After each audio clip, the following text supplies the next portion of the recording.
let's experiment with some wood and some garlic. Hit it! That's what I'm talking about. Wait! Okay, now, from the beginning.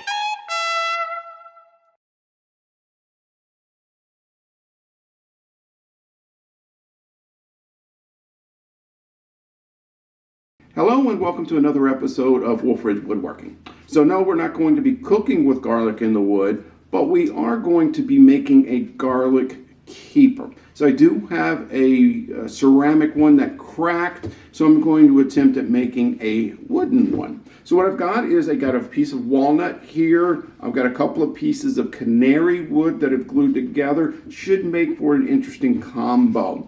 So what I've got to do is, just make like almost like a traditional lidded box, except for this one's not going to be a very tight fitting one. It's actually going to sit in here and on some insets. But anyway, so once I've got it hollowed out, I'm going to drill some holes along the bottom so that the garlic can breathe. I've heard that's an important thing. So anyway, let's get started and try and see what we can make.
All right, so I've got it shaped. It's got a gradual taper.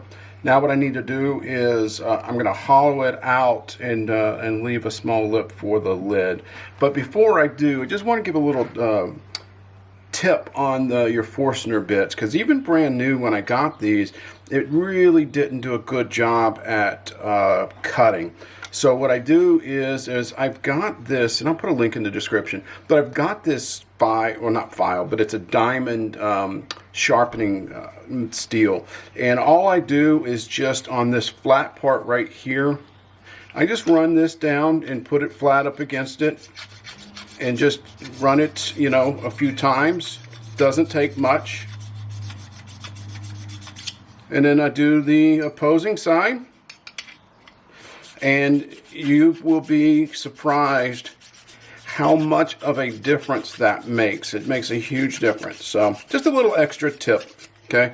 I think you might can sharpen these little bits here, and yours may or may not have that, but I think the most important is these cutting surfaces here, and you can feel the burr there. I think this one needs a little bit more. But anyway, so that's just a quick tip.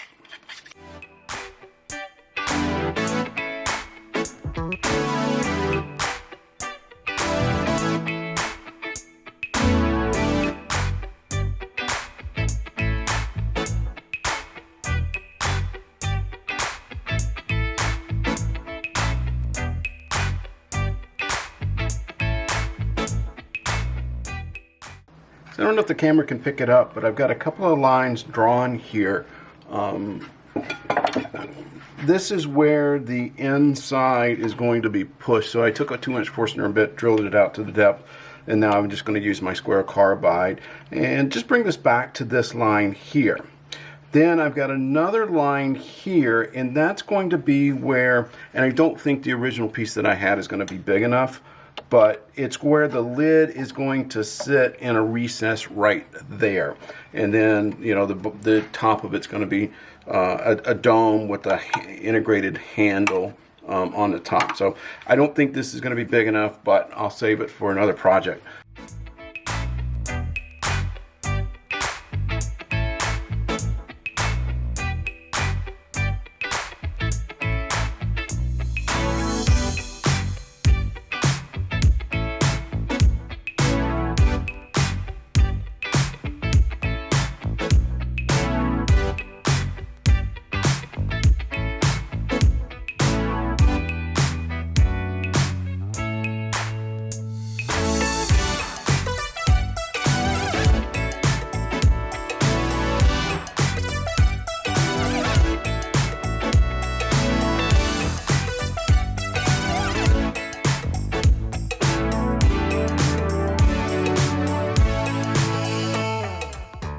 So now we need to drill the holes in here for the garlic to breathe. Now I already did it on this side. Didn't come out quite as nice as I wanted to. A little bit of chip out, and I thought I was doing even spacing over here. Didn't quite turn out that way, so we'll just make that the back of this thing. But anyway, so what I did was I put a piece of tape on here, measured the distance while it was flat, and that way they're equal. And then hopefully with the tape being here, it will help from some of the chip out. But one of the things that I do to keep it from chipping out on the inside is to start with a smaller drill bit and then go up from there.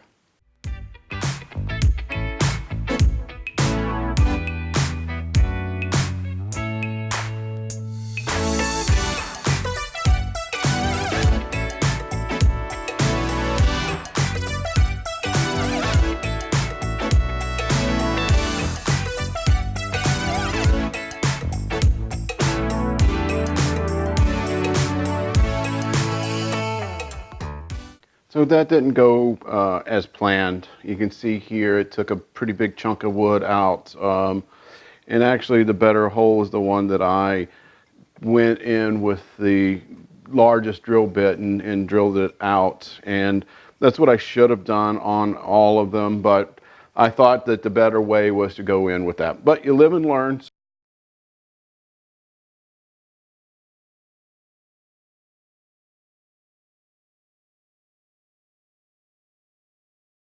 So I'm going to take some sandpaper and sand these up to probably 240 and just wrap it around a little dowel and just go in and sand these smooth. Okay, so there has been a slight change of plans. I tried to get a lid made. However, my problem is that I'm in between chucks. So I've got the chuck that's mounted in now, and I've got this one. And the inside of this to grab a hold of is in between. Not big enough for this chuck, or yeah, big enough. It's too big for this chuck, too small for this one. I tried making a jam chuck, and I just didn't feel confident in the connection that it would have for me to, because the lid would have been, you know, pushing across, you know, and I just didn't feel safe with the wood spinning like that. So my compromise is going to be, I'm going to take my ceramic one that you saw at the beginning of the video and make it fit into here. I just got to hollow it out a little bit, and it's almost the perfect size. So that's why I've got it mounted back. I'm just going to hollow it out a little bit and make this fit. And I think it's going to look actually pretty good. So, you know, sometimes you've got to be safe and just make a compromise. Maybe, you know, in the future, the good thing is I can turn a wooden top when I maybe get a different set of jaws for this. That's another option. But for this video, I'm just going to hollow this out a little bit more so that that ceramic lid will fit. Now I'm not going to go all the way down. I'm just going to go down and kind of transition it and make it fit that lid.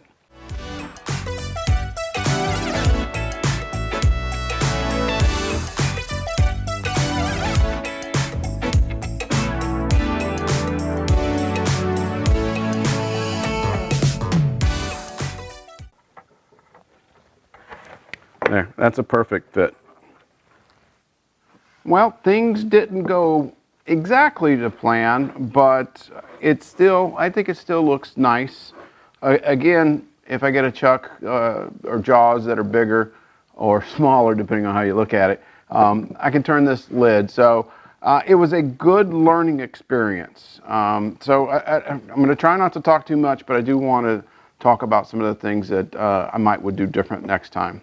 So one of the things is I probably would have, gotten to a certain outside shape and drilled the holes. That way, if it does chip out, I can have some more room to play. And I probably would have hollowed it out after I drilled the holes. That way, again, there wouldn't be the chance of it punching through. I did like the tape idea. The holes are a lot better. So if I was to do it again, I would use tape around it and mark the holes that way. But all in all, I think it's going to do the job. It's going to keep my garlic and look really nice in the kitchen. That's going to wrap up today's video. If this is something that you enjoyed, click right here to see additional videos. If you're not a subscriber and this is something that you like, I encourage you to click up here to become a subscriber. And click that bell so you're notified with new videos. And as always, I wish you and your family a blessed day. Thank you.